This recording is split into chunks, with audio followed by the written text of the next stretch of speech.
Hello students, welcome back to Turning Point classes. In today's session, I discuss the simplified physics for second PU students.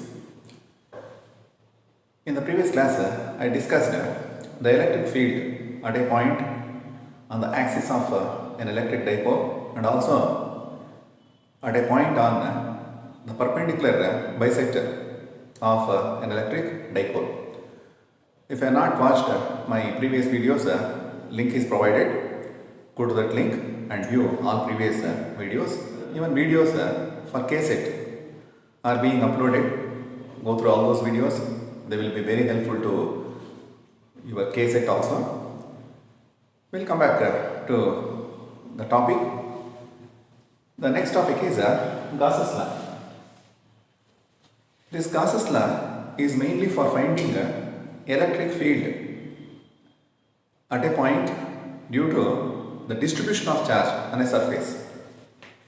Coulomb's law we learned in previous topics, which can be used to find the electric field at a point due to a point charge. But when there is a charge distribution, our Coulomb's law may not be much helpful to us.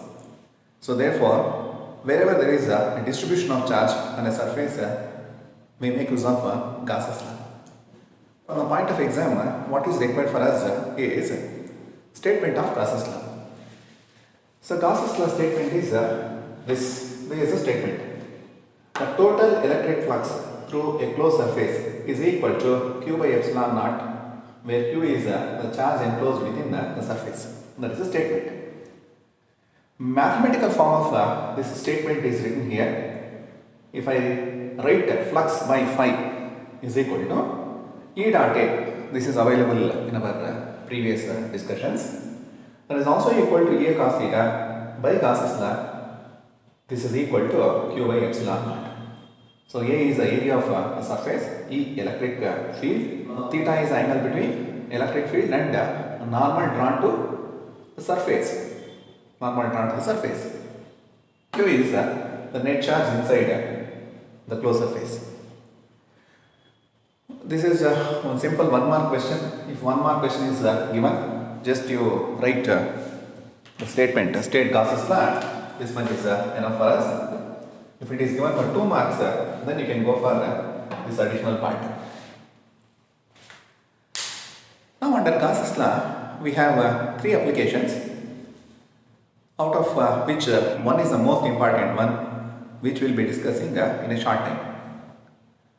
How to apply Gaussians law in finding the electric field? When we are given a charged conductor, you construct an imaginary Gaussian surface around the given conductor, and this Gaussian surface should be symmetrical to given conductor.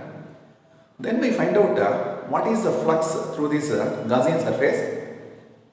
That flux we equated to Q by epsilon naught.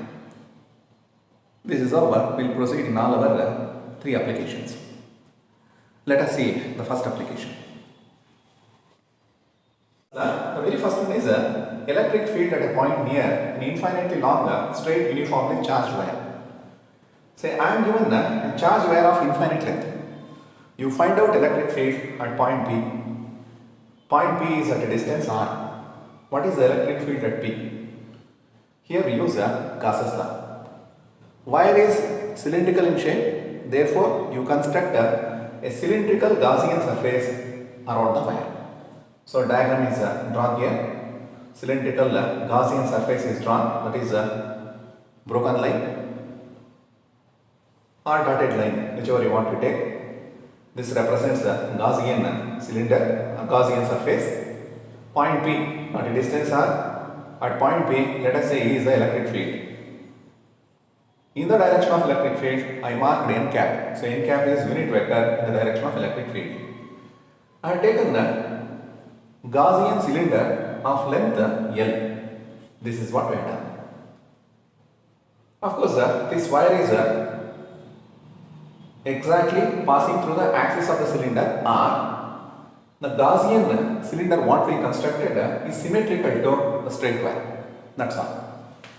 All these things are explained here. L. Since it is a 3-mark question, marks distribution, diagram, explanation of the symbols, 1 mark, final result, 1 mark, remaining part what you write carries another 1 mark. So therefore, not much is being discussed here or not much is being written here. So L is the length of the cylinder, Q is the charge on the wire. We defined the linear density of charge, which we discussed in the very first session. Lambda is equal to Q by L. Lambda is the symbol for linear density of charge, that is nothing but charge by length. P represented in the diagram, point at which electric field is equal to E. R is the distance of the point P, that is also equal to radius of the cylinder. N cap, unit vector along E, vector E. That's enough.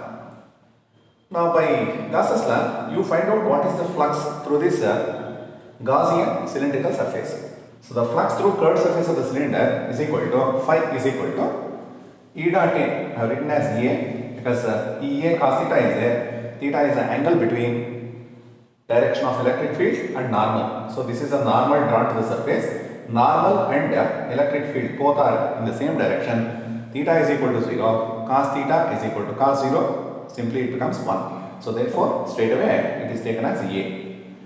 E is retained. So A is the curved surface area of a cylinder. From mathematics I recall the equation. Curved surface area of a cylinder is 2 pi r L. That I have substituted, named as equation 1. Now recall the Gaussians law mathematical form. Flux phi is equal to 1 by epsilon naught times Q. Of course I replaced Q here. Q is replaced by lambda L. So Q is equal to lambda L. Once I replace Q by lambda L, phi is equal to 1 by epsilon naught times lambda L, name it as equation 2. Comparing these two equations, left hand sides are equal, compare the equations 1 and 2. E times 2 pi r L is equal to lambda L by epsilon naught, this part. LL cancels, you get E is equal to lambda by 2 pi epsilon naught r. So electric field at a point near a charged straight conductor of infinite length does not depend on the length of the conductor. It depends only on the point at which electric field is to be found. E is inversely proportional to R. Suppose it is asked in vector notation, so which was not asked in any of earlier times. In vector notation, this equation, as it is you write, E is equal to lambda by 2 pi epsilon naught R. Put vector notation on the left hand side for E. Then right hand side put n cap. So n cap is unit vector along the direction of electric field. This much is enough. So I end today's session. If you are not subscribed to Turning Point classes, subscribe to Turning Point classes.